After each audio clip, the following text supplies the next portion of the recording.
Picture this: a single solitary raindrop sliding down a window pane, tracing a path through the dust of days ignored. That's how I feel most mornings, like I'm just gliding through, leaving no real mark. My name's Rachel, and at 42, I've built a life that looks perfect on paper. A husband, a home, a steady job, everything neatly slotted into place like pieces of a puzzle I didn't choose to solve. I live in a mid-sized city where the streets are as familiar as the back of my hand, and my suburban house sits quietly at the end of a cul-de-sac. But that house, with its beige walls and manicured lawn, feels less like a sanctuary and more like a shell I've outgrown. I'm not sure when I started noticing that hollowness, but it's there.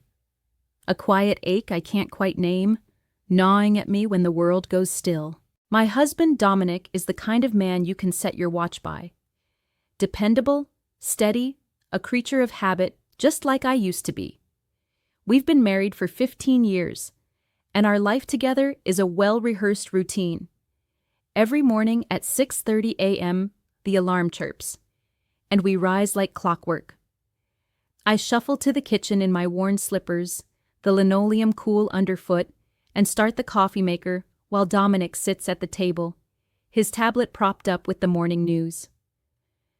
The only sound between us is the clink of my spoon against the mug as I stir in sugar, a tiny rebellion against the silence. We don't talk much these days, not about anything that matters. It's just the weather, or a reminder about the electric bill, or a half-hearted plan for the weekend. Then we're off to our office jobs, me in my sedan and him in his SUV, merging into the same river of traffic that clogs the city every day. Driving to work, I'm always caught in the same snarl of cars, staring out at the gray buildings that line the downtown streets. They're as unchanging as my schedule, their concrete faces smudged with the grime of time. I've driven this route so many times I could do it blindfolded, and sometimes I wonder if I already am. Just going through the motions, not really seeing anything at all. At the office, my days are a blur of emails and spreadsheets, my fingers tapping out responses on autopilot. Even the small tasks, like folding laundry when I get home, feel mechanical. I smooth out Dominic's shirts, stack the towels in precise piles, and it's like I'm watching someone else do it, someone who isn't me. Our weekends are no different. Every Saturday, we host family dinners, plastering on smiles as we pass the mashed potatoes and make small talk about nothing. The laughter feels forced, the conversations recycled, and by the time the last guest leaves, I'm exhausted from pretending. The days bleed into weeks, the weeks into years. There are days when the weight of routine feels heavier than others, and this was one of them. I was still at the office long after the sun had dipped below the horizon, the fluorescent lights humming overhead like a swarm of restless bees. The building had emptied out hours ago, leaving behind an eerie stillness, broken only by the occasional creak of the HVAC system.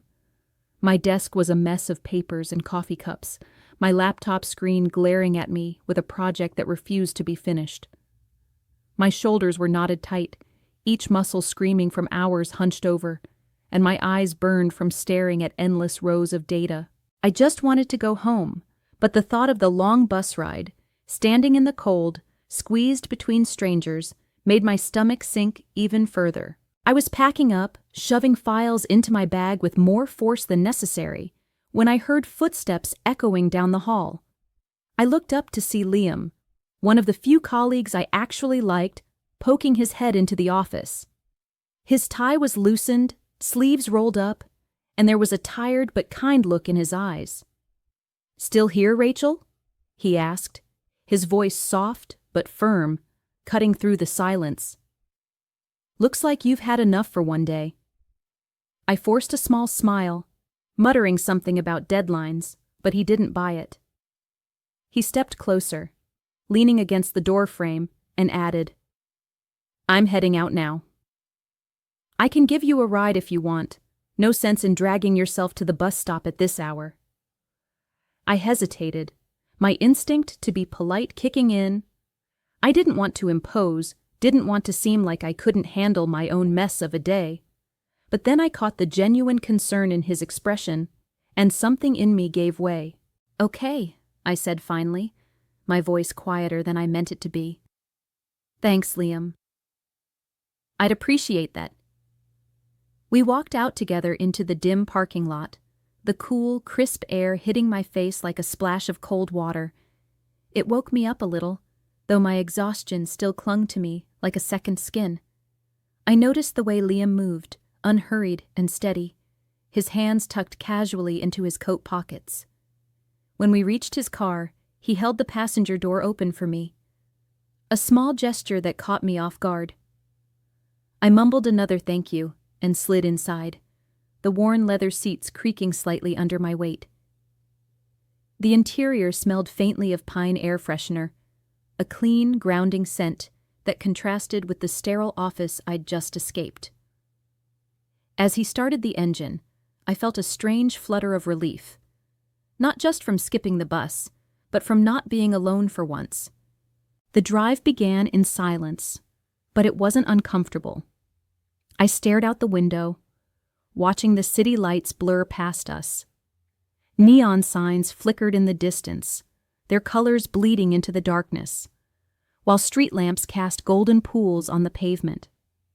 At night, the city looked different, almost magical, as if it held secrets in every shadow. I let my thoughts drift, the hum of the engine lulling me into a strange, quiet space where the weight of the day seemed to lift, just a little. Liam didn't push for conversation, and I was grateful for that. Every now and then, I'd steal a glance at him, his profile sharp against the passing lights, his hands steady on the wheel. There was something calming about his presence, something I hadn't felt in a long time. We finally pulled up outside my house, the familiar cul-de-sac silent except for the faint drone of a car somewhere far off. The street lamp above us poured a soft, amber glow into the car, catching half of Liam's face as he turned to me. I didn't move to get out right away. I just sat there, my hands folded in my lap, the air between us thick with something I couldn't name. It wasn't just exhaustion or gratitude for the ride. It was heavier, denser, like a storm waiting to break. He looked at me, his eyes searching mine in a way that made my chest tighten. Then he spoke, his voice low and deliberate. "You're so quiet." "But I hear you." Those words hit me like a punch, slicing through the numbness I'd wrapped myself in for years. It was as if he saw right through the walls I'd built, the ones even I didn't fully understand. For the first time in what felt like forever, I felt seen, truly seen. My breath caught, and I couldn't look away from him. The silence stretched on, but it wasn't empty anymore. It was charged, alive with something dangerous and unfamiliar. I don't know how it happened, or maybe I do, but I didn't stop it. His hand brushed against mine on the center console, a fleeting touch that sent a jolt through me, waking something I'd buried deep. I froze for a split second, my mind screaming at me to pull back, to open the door and step into the safety of my routine. But I didn't. Instead, I leaned in, or maybe he did, and the space between us vanished. We moved to the back seat, the cramped space closing around us like a cocoon. The windows fogged up almost instantly, the world outside blurring into nothingness. I could hear the distant bark of a neighbor's dog, a sharp reminder of where I was, but it didn't matter. Nothing mattered except the warmth of his breath, the way his hands felt both hesitant and sure. My fingers trembled as I fumbled with the buttons of my coat, the fabric suddenly too heavy, too confining. His hand rested on my shoulder, steady and grounding, a contrast to the chaos spinning in my head. I couldn't look toward my house, couldn't bear to see its dark silhouette looming just beyond the car window. It felt like a betrayal of everything I'd built, everything I was supposed to be. And yet, in that moment, with Liam so close, it also felt like the most honest thing I'd done in years. There were no grand words, no promises whispered in the heat of it all. It was quick, gentle, raw. Just two people reaching for something real in the midst of so much emptiness. His touch spoke louder than any of the silence I'd endured at home, louder than the unspoken distance between me and Dominic. Afterward, as I adjusted my coat, my heart was pounding so hard I thought it might betray me, might echo loud enough for the whole street to hear. A rush of guilt crashed over me, cold and sharp, but it was tangled with something else. A strange, liberating warmth I hadn't felt in ages. I'd crossed a line I couldn't uncross, and yet, for the first time in so long, I felt alive. We sat there for a moment, our breathing sinking in the quiet, the air in the car heavy with the weight of what had just happened. Neither of us spoke. What was there to say? I finally reached for the door handle, my movements slow, almost reluctant. As I stepped out into the cold night air, my legs felt shaky, unsteady beneath me, like they might give out. The chill bit at my skin, grounding me in a way I desperately needed after the whirlwind of the last hour. I stood there for a moment on the sidewalk, the car door clicking shut behind me with a finality that made my stomach twist. The night was so still, the kind of quiet that presses against your ears, amplifying every little sound. My breath came out in small, visible puffs, mingling with the cold air as I glanced back at Liam's car. His silhouette was barely visible through the fogged-up window, but I could feel his gaze on me, heavy and unspoken. Then the engine hummed to life, and the taillights glowed red as he pulled away, leaving me alone with the weight of what I'd done. I turned toward the house, my home of so many years, but it looked different now, like a stranger's place. The porch light was off, the windows dark, and the familiar shape of it loomed like a silent judge. My keys jangled in my trembling hand as I approached the front door, each step feeling heavier than the last. I turned the knob as quietly as I could, wincing at the creak of the hinges. A sound I'd never noticed before, but tonight it echoed like a gunshot in the stillness. I slipped inside, shutting the door behind me with a soft click, and stood there in the entryway, holding my breath. The house smelled of the lavender candle I'd burned earlier, a scent that used to comfort me, but now felt like a mockery of normalcy. My heart was still racing, pounding against my ribs as I listened for any sign of movement, any hint that Dominic might be awake. The living room was shrouded in darkness, the faint outline of the couch and coffee table barely visible. I tiptoed across the hardwood floor, my shoes in my hand to avoid any noise, my socks sliding slightly with each cautious step. As I passed the hallway leading to our bedroom, I froze, my breath catching in my throat. The door was ajar, and I could just make out the shape of Dominic's form under the covers, his breathing slow and even. Or at least I hoped it was. I stood there for what felt like an eternity, waiting, watching, half expecting him to sit up and ask where I'd been. But there was nothing. Just the steady rhythm of his sleep. A sound that should have soothed me, but instead made the guilt claw deeper into my chest. I moved on, creeping toward the bathroom at the end of the hall. I shut the door behind me with a quiet snap and flicked on the light, the harsh fluorescence making me squint. Standing in front of the mirror, I barely recognized the woman staring back at me. My cheeks were flushed, a rosy tint I hadn't seen in years, and my eyes. God, my eyes were bright, alive with something I couldn't name. Was it excitement? Shame? Both? I leaned closer, gripping the edge of the sink, my knuckles whitening as I studied every line, every shadow on my face. I looked like I'd been somewhere, done something, and the evidence was written all over me. I turned on the faucet, the cold water rushing out with a hiss, and splashed it over my face, again and again, as if I could wash away the night, erase the traces of what had happened. The icy sting bit at my skin, but it didn't dull the heat still simmering inside me.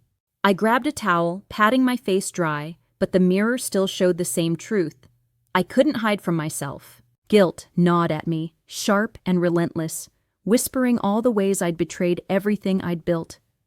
But beneath it, there was something else, something defiant. I didn't regret it. Not fully. Not yet. That realization scared me more than anything, because it meant I wasn't who I thought I was. Or maybe I was finally becoming who I'd always been, buried under years of routine and expectation. I switched off the light, plunging the bathroom back into darkness, and made my way to the bedroom. Slipping under the covers beside Dominic, I moved with agonizing care, every rustle of the sheets sounding deafening in my ears. I lay there on my back, staring at the ceiling, my mind a tangled mess of thoughts I couldn't unravel. Sleep didn't come easy that night, and when it did, it was restless, haunted by flashes of the car, the fogged-up windows, and the weight of choices I couldn't take back. Morning arrived too soon, the pale light creeping through the blinds like an unwelcome guest. I dragged myself out of bed, my body heavy with exhaustion, my heart heavier with the burden of last night. Dominic was already up, as he always is, and I could hear the faint clatter of dishes from the kitchen. The routine was waiting for me, but I wasn't sure I could step back into it, not after everything.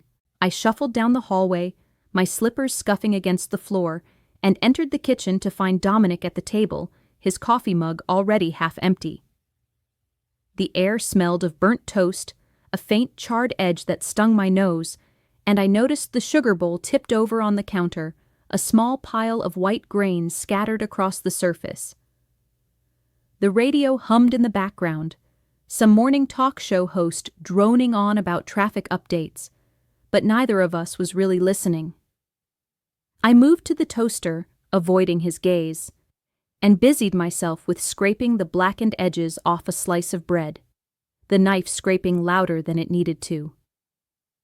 Every little sound felt amplified, like the room itself was holding its breath, waiting for something to break. I could feel Dominic's eyes on me, not accusing, not angry, just there, steady, searching. It made my skin prickle, like I was wearing last night's truth on my sleeve. "You were quiet when you came in last night," he said finally, his voice calm but carrying an undercurrent I couldn't ignore. "And you're quiet now. But it's different, like you've come back from somewhere." His words landed like stones in still water, sending ripples through me. I froze, the knife hovering over the toast, my breath catching in my throat. What did he mean by that? Did he know? Could he see it on me, the way I'd seen it in the mirror? My mind raced, scrambling for a response, anything to fill the silence before it swallowed me whole. I was just lost in thought, I stammered, my voice betraying a quiver I couldn't hide. I cursed myself for it, for sounding so unsteady, so unlike the Rachel who always had an answer, even if it was just a hollow one. Dominic didn't press. He never does. But his silence felt heavier than any question, any accusation. He lifted his mug, taking a slow sip of his coffee, his eyes still fixed on me over the rim. I felt exposed, raw, as if every moment of last night was etched into my expression, my posture, the way my hands trembled just slightly as I set the knife down. I gripped the edge of the counter for support, the cool surface grounding me, though it did little to steady the storm inside. I knew he wasn't talking about betrayal, not directly. He couldn't be. This was about something deeper, something I'd been running from for years, the emotional distance between us, the silence I'd lived in, not just last night, but for so long I'd forgotten what connection felt like. His observation about me coming back cut deeper than I expected.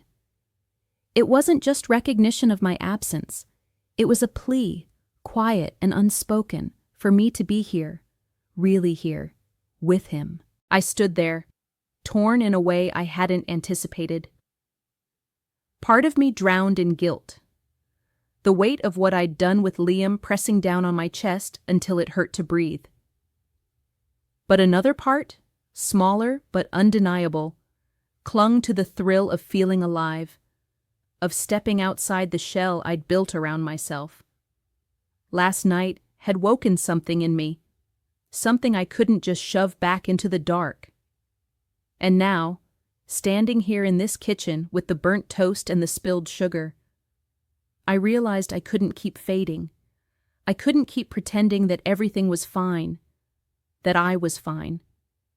I had to face this, whatever it meant for my marriage, for myself. I took a deep breath, forcing myself to meet Dominic's gaze for just a moment before turning away to pour my own coffee. The hot liquid steamed as it hit the mug, the familiar bitter scent grounding me, if only for a second. I didn't know how to bridge the gap between us, didn't know if I even could, but something had shifted inside me. That night with Liam wasn't just a mistake or a betrayal. It was a mirror held up to my life, showing me how much I'd let slip away. Days have passed since that morning, and I've been carrying the weight of it all like a stone in my pocket, heavy, but somehow necessary. At work, the routine drags on, but it feels different now, like I'm seeing the edges of things I used to ignore. I walk past Liam's desk every day, and it's empty more often than not. He's been reassigned to a different project, working on another floor, and I'm caught between relief and a quiet nagging disappointment. I don't seek him out. How could I, after everything? But the memory of that night lingers like a quiet flame, flickering in the back of my mind. It's not about wanting him again. It's about what he reminded me of. That I'm capable of feeling something beyond the monotony, beyond the endless loop of emails and deadlines. Each time I pass his chair, I half expect to see him there, tie loosened, offering that tired but kind smile. But the space stays vacant, a silent reminder of a moment I can't undo, a spark I can't extinguish. Back at home, things with Dominic aren't the same, though we haven't spoken about that tense morning again. We don't mention the silence, the distance, or the way he looked at me like he could see right through to the truth. Instead, I notice small changes in myself, little cracks in the shell I've worn for so long. One evening, I find myself laughing at something on TV, a genuine, unforced sound that surprises even me. Dominic glances over, his eyebrows lifting just slightly, and there's a flicker of something in his eyes. Maybe hope, maybe confusion. Another night, on a whim, I suggest we take a walk after dinner, just around the block, no destination in mind. The air is crisp, the leaves crunching underfoot, and he hesitates for a moment before nodding. We don't talk much as we go, but the quiet feels less oppressive, less like a wall between us. I catch him stealing glances at me, as if he's trying to figure out who I am now, and I wonder the same thing about myself. But the guilt still gnaws at me, a constant undercurrent to every smile, every small gesture. I don't regret what happened, not entirely, because it shook me awake, forced me to see how much I've been sleepwalking through my own life. Yet, every time I look at Dominic, I feel the sting of betrayal, the weight of a secret I can't share. I wrestle with it late at night when the house is still, sitting at the kitchen table with a journal I've started keeping. The pen scratches against the paper, spilling out thoughts I can't say aloud, about that night, about the warmth I felt, about the cold fear of what it means for us. I write until my hand aches, until the words blur together, trying to make sense of the mess inside me. Some nights, I pull out old photos of Dominic and me, snapshots from years ago when our smiles were brighter, our hands always touching.